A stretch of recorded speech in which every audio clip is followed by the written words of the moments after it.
नमस्कार, जय हिंद, वंदे मातरम।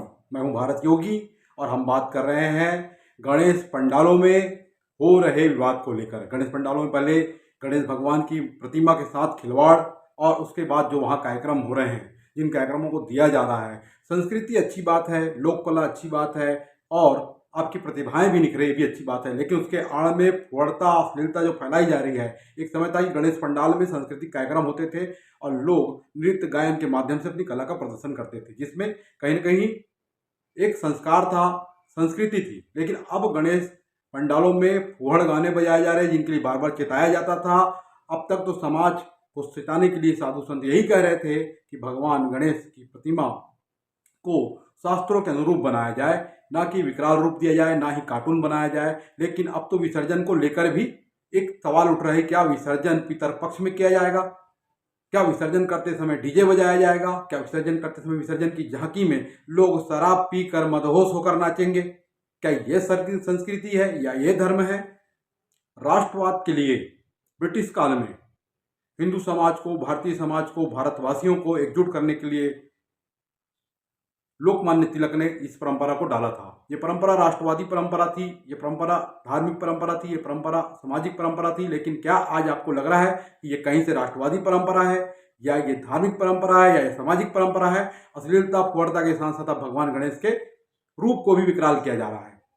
तो देखिए संत क्या कहते हैं। संत समझाइश दे रहे हैं, बार बार समझा रहे हैं। अगर उसके बाद भी ये समितियां नहीं समझेगी तो इन पर कानूनी कार्रवाई के साथ साथ इनके साथ कोई भी अप्रिय घटना भी घट सकती है। ऐसी संभावनाएं हैं, ऐसा माहौल है। हालांकि हम इसे किसी भी तरह का समर्थन नहीं देते, लेकिन अगर समाज में लोग धार्मिक आस्थाओं से खेलेंगे तो माहौल बिगड़ेगा, जिसके जिम्मेदार ये समिति होंगी, समिति के पदाधिकारी होंगे।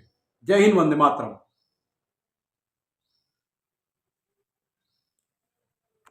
छोटे गणेश जी रखिए, हम पूजा करवाएंगे, हम स्वयं आएंगे सबसे। इसमें कोई नाराजगी की बात नहीं है, क्योंकि गलती तो हुई है आप लोगों की, है ना। और आगे बनाया हमने तो वो बनता है। देखिए आप अभी जो हो रहा है होना नहीं चाहिए।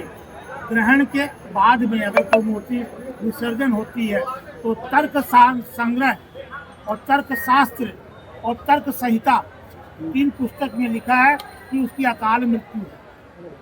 आप पढ़ के देखिए, उसको हमने पेपर में प्रकाशित भी करवाया कि सबको जानकारी होनी चाहिए कि अगर 6 तारीख के पहले नहीं करते हैं तो ऐसा आपके साथ घटित होता है।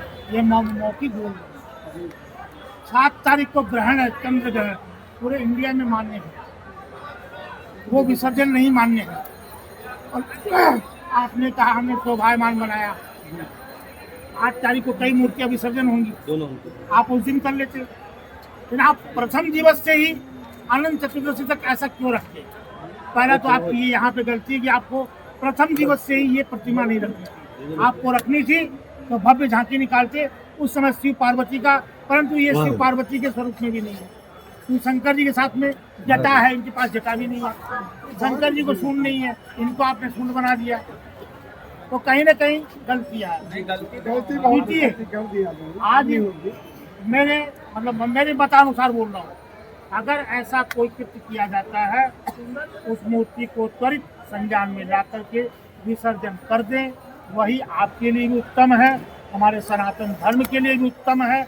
और हम ये आज के बाद संकल्प करते, देखो हमने यह कार्य किया, तुम भी करो, इसमें कहीं कोई दोष नहीं है। गणेश जी आपने कहा छोटे स्वरूप में रखे, हम गणेश जी का विसर्जन नहीं कर रहे हैं।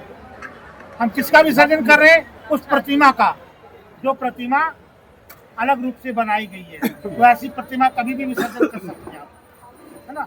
उसमें गणेश जी का कहीं कोई न दोष न व्याप्ति कुछ भी नहीं होगा।